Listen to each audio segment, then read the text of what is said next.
저는 제 남편의 가장 친한 친구와 사랑에 빠졌습니다. 그리고 그날 이후로 제 인생은 완전히 무너져 버렸습니다. 지금 이렇게 글을 쓰고 있는 순간에도 손가락이 떨립니다. 그 모든 장면이 아직도 생생하거든요. 저는 37살, 30대 후반의 여자입니다. 겉으로는 행복한 가정을 꾸리고 사는 아내였지만 제 안에는 아무에게도 말하지 못한 공허함이 오래전에 자리를 잡았습니다. 그 공허함은 결국 제 인생을 송두리째 바꿔놓았죠. 저와 남편은 학생 때부터 알고 지내던 동창입니다.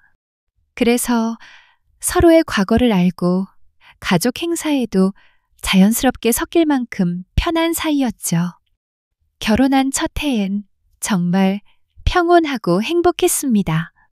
제가 만든 미역국을 맛있다며 2그릇이나 먹었고 일주일에 2~3번은 팔짱을 끼고 동네 산책을 다니곤 했습니다. 하지만 남편은 시간이 지날수록 조금씩 무뚝뚝해졌습니다. 아니, 정확히 말하면 차갑다는 표현이 더 가까웠습니다. 기념일을 챙기지 않는 건 이해할 수 있었지만 제 말이 끝나기도 전에 결론부터 내리는 태도, 그리고 제 감정에 대한 피드백을 아예 하지 않고 그게 뭐 그렇게 큰일이야 라는 식으로 모든 대화를 봉합해버리는 방식, 그런 것들이 쌓이고 쌓여서 어느 순간부터는 말문이 막혔습니다. 이 사람이랑은 감정에 닿을 수 없구나. 그 깨달음이 저를 조용하게 뒤틀어 놓았습니다. 설상가상으로 남편은 투자를 했다가 크게 실패했습니다. 처음에는 괜찮아. 누구나 실수할 수 있지. 라고 말했습니다. 그만큼 남편을 아꼈고 진심이었으니까요. 하지만 실패는 한 번으로 끝나지 않았습니다. 벌어놓은 돈이 계속 빠져나가고 마이너스 통장이 늘어나고 카드값이 밀렸습니다. 남편은 상황을 인정하지 못하는 듯 했고 저에게는 말하지 않은 결정을 계속했습니다. 제가 통장을 보고 물어보면 남편은 자기가 알아서 할게 라며 짧게 답했습니다. 그 말은 사실 넌 몰라도 돼. 끼어들지 마. 라는 말과 똑같았습니다. 때문에 집안 분위기는 얼음장처럼 굳었습니다. 돈 얘기만 나오면 남편은 입술을 꾹 다물었고 저는 더 묻지 못했습니다. 불안은 뼛속으로 스며들었습니다. 냉대와 경제적 문제, 2가지가 겹치니 부부 사이의 대화는 거의 사라졌고 서로의 존재는 같은 공간에 있는 그림자나 마찬가지였습니다. 그 무렵 남편의 가장 친한 친구인 진호 씨가 저희 집에 자주 드나들었습니다. 남편과는 대학 동아리에서 만난 사이라고 했습니다. 진호 씨는 아직 결혼 안 한 싱글이었으며 겉보기엔 깔끔하고 다정한 사람이었습니다. 남편이 진호 씨를 부를 때면 저는 언제나 상 위에 접시를 하나 더 올렸습니다. 진호 씨는 제 음식을 먹을 때마다 너무 맛있다며 저에게 칭찬을 아끼지 않았습니다. 별것 아닌 말이었지만 제겐 오랜만에 느껴보는 존중처럼 느껴졌습니다. 남편은 맛있다는 말 한마디도 해본 적이 없는데 밥상머리에서조차 휴대폰을 놓지 않았습니다. 반면 진호 씨는 밥을 먹으면서도 저랑 대화하며 제가 하는 얘기에 집중해 주었습니다. 저는 이야기에 집중해주는 진호 씨를 보며 아주 오래전부터 굳어있던 마음의 문을 조금씩 열고 있었다는 걸 뒤늦게 알았습니다. 그렇게 밥을 다 먹고 나서 설거지를 하고 있는데 문득 등 뒤에서 누가 보고 있는 듯한 시선을 느꼈습니다. 돌아보면 진호 씨가 웃으며 상을 정리하고 있었습니다. 저는 그 모습을 잠시 동안 지켜보며 생각에 잠겼습니다. 남편에게선 오래전에 사라졌던 감정이 낯선 사람의 시선에서 다시 살아나는 것을 인정하는 데는 생각보다 오랜 시간이 걸리지 않았습니다. 그 잠깐의 생각이 나중에 큰 파문이 될 줄은 꿈에도 몰랐죠. 그러던 어느 주말, 남편과 저는 크게 싸웠습니다. 남편이 보증 문제로 돈을 또 빌려야 한다는 말이었습니다. 저는 대체 어디까지 떨어질 거냐고 물었습니다. 남편은 표정 하나 바뀌지 않고 자기가 알아서 할 거라는 말만 했습니다. 그 말에 저는 처음으로 화를 내며 소리를 질렀습니다. 당신 혼자 사는 거 아니라고요. 남편의 시선은 얼음처럼 식었습니다. 그럼 당신이 해결해봐. 그는 그렇게 말하고 집을 나갔습니다. 저 혼자 남은 거실에서 저는 한참을 울었습니다. 누구도 제 울음을 들어주지 않았습니다. 그날 밤 저는 제 결혼이 이미 오래전에 끝났다는 걸 아주 또렷하게 깨달았습니다.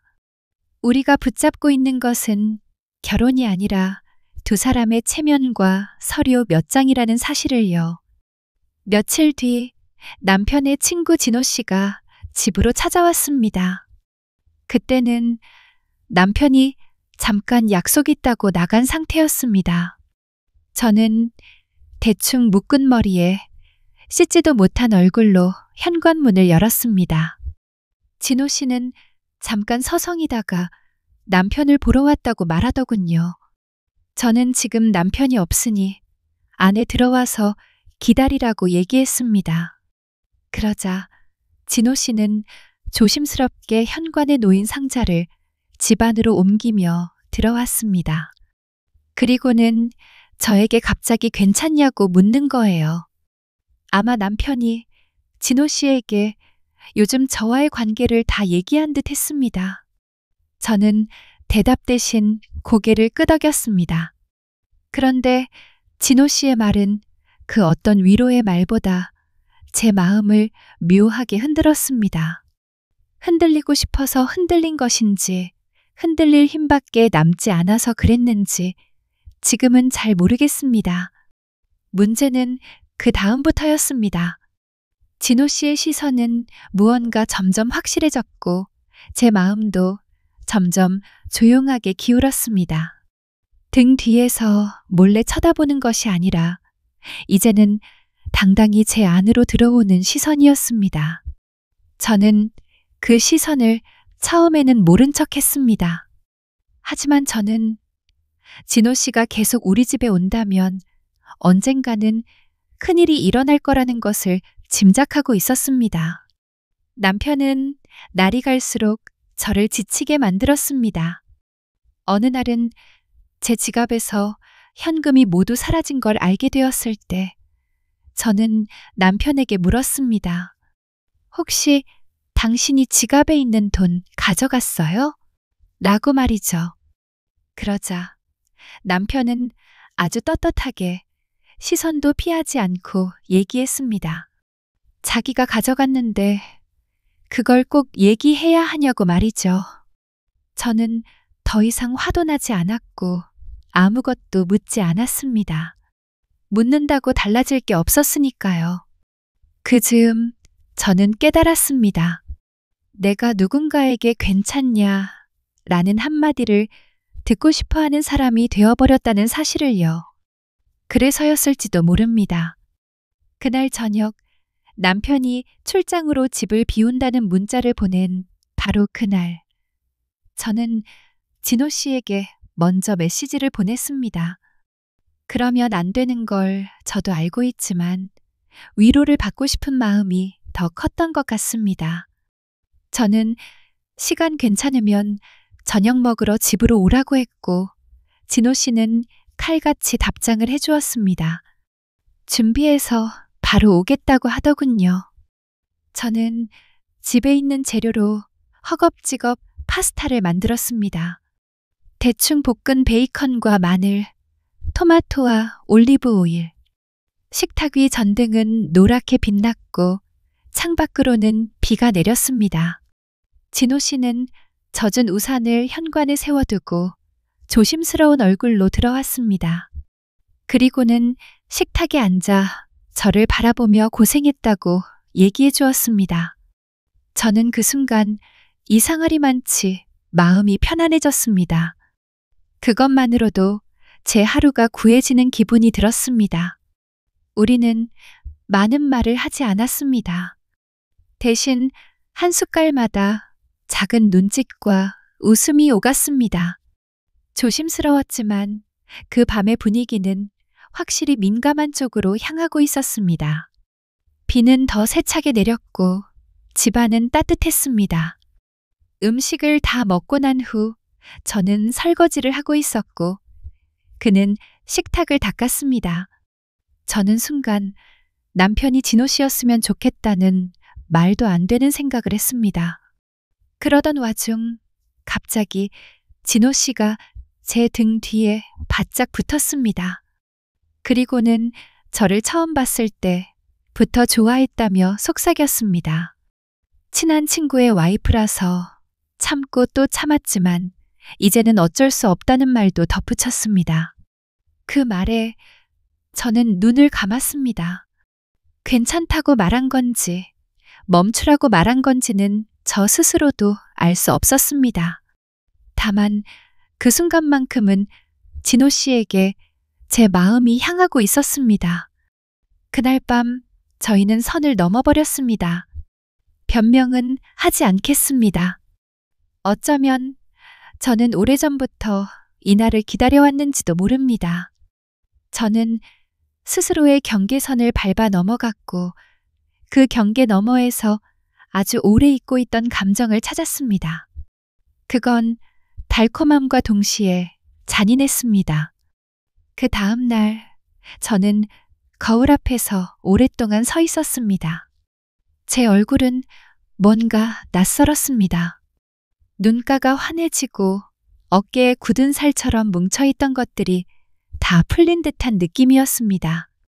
이런 느낌을 얼마 만에 느껴보는 건지 기억도 나지 않았습니다.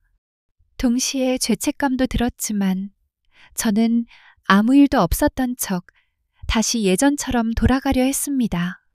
하지만 사람의 마음은 그렇게 쉽게 돌아가지 않더군요.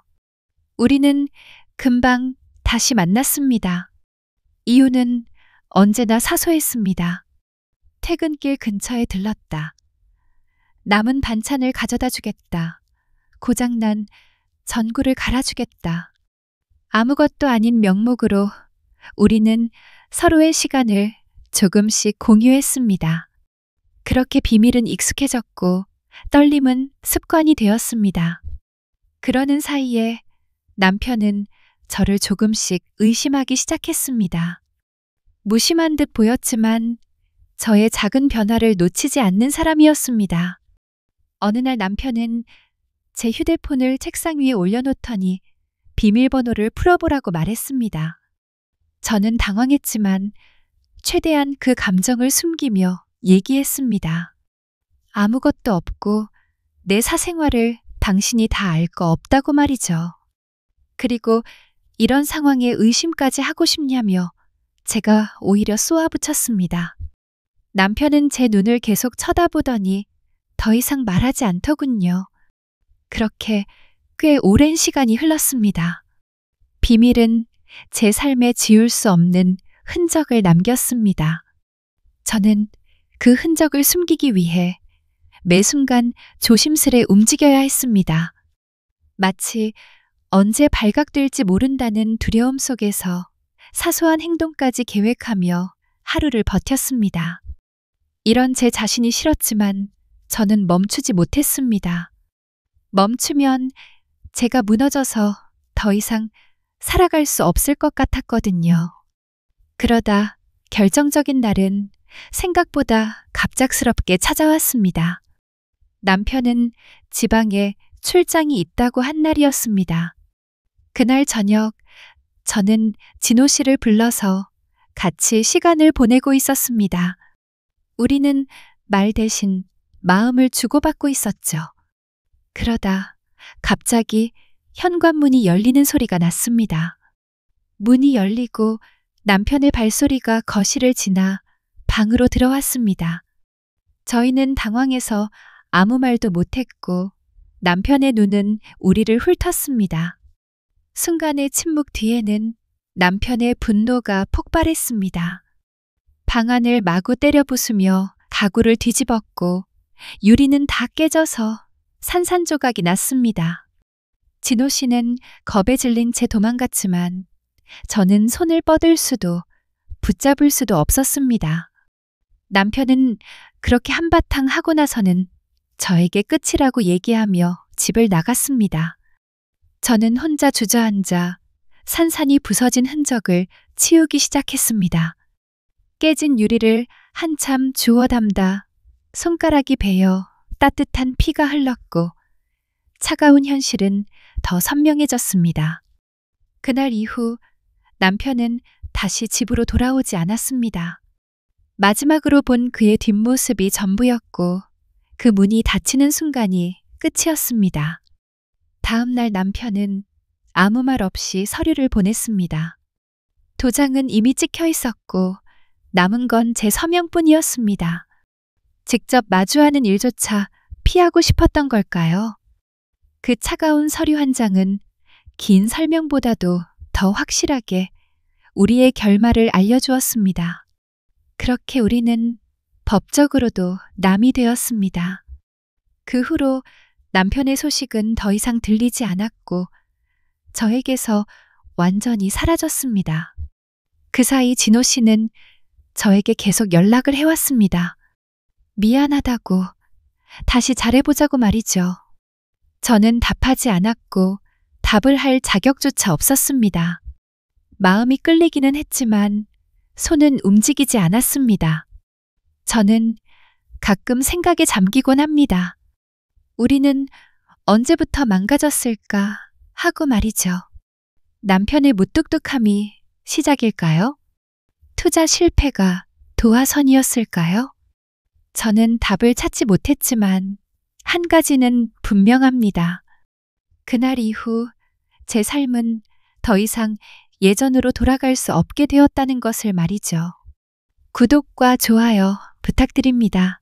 감사합니다.